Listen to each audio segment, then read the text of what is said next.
धर्मेंद्र प्रधान जी ने अभी तक इस्तीफा क्यों नहीं दिया? स्वर्गीय लाल बहादुर शास्त्री जी जब रेल मंत्री थे और एक रेल दुर्घटना हुई थी तो उन्होंने अपने मंत्रालय से अपना इस्तीफा दे दिया।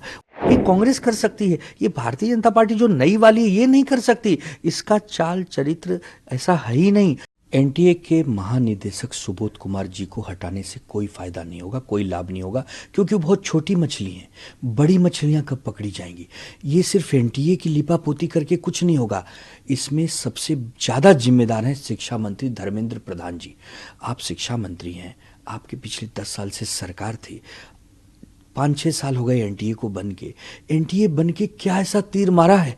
इस एनटीए ने पिछले 5-6 वर्षों में 41 से ज्यादा एग्जाम के पेपर लीक करवा दिए। करोड़ों विद्यार्थियों का भविष्य आपने अधर में लटका दिया। अब जब सब बर्बादी चारों तरफ आपकी निंदा हो रही है, विद्यार्थी सड़कों पर आ रहे हैं, अलग अलग संगठन मांग कर रहे हैं, तब आपने लिपापोती करने के लिए एनटीए के महानिदेशक को बदल दिया। क्यों? धर्मेंद्र प्रधान जी ने अभी तक इस्तीफा क्यों नहीं दिया? अरे कोई नैतिकता भी होती है। इस देश में हमने देखा है कि स्वर्गीय लाल बहादुर शास्त्री जी जब रेल मंत्री थे और एक रेल दुर्घटना हुई थी तो उन्होंने अपने मंत्रालय से अपना इस्तीफा दे दिया। उनकी कोई गलती नहीं थी, लेकिन चूंकि वो मंत्री थे, उनके विभाग के अंदर ये काम हुआ था, तब उन्होंने ये साहस दिखाया। ये कांग्रेस कर सकती है, ये भारतीय जनता पार्टी जो नई वाली है ये नहीं कर सकती। इसका चाल चरित्र ऐसा है ही नहीं। ये अहंकारी लोग हैं, तानाशाही लोग हैं, इनको फर्क नहीं पड़ता लाखों विद्यार्थी रस्तों पर आए चाहे करोड़ों विद्यार्थी रस्ते पर आए। ये केवल अपना मकसद साधते हैं, सरकार में बैठे रहना चाहते हैं और केवल जुमलेबाजी करते हैं। इससे क्या लाभ होने वाला है बताइए?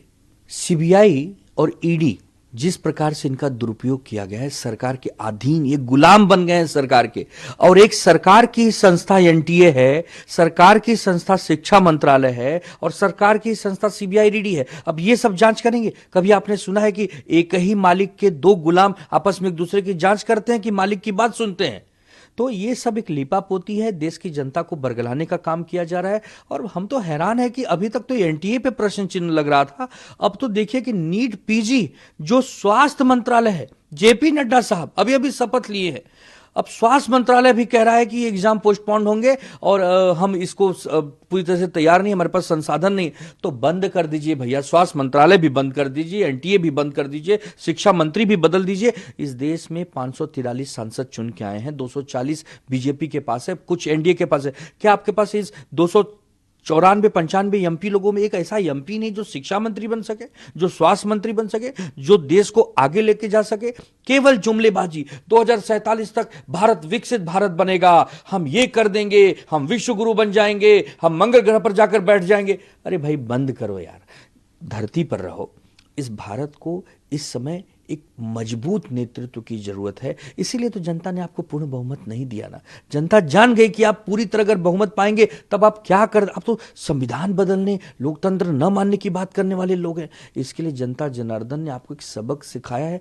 मान लीजिए समय पे तो ठीक है, अन्यथा ये जनता है, ये आपको बदल देगी, आपको 140 के नीचे लाकर पटक देगी।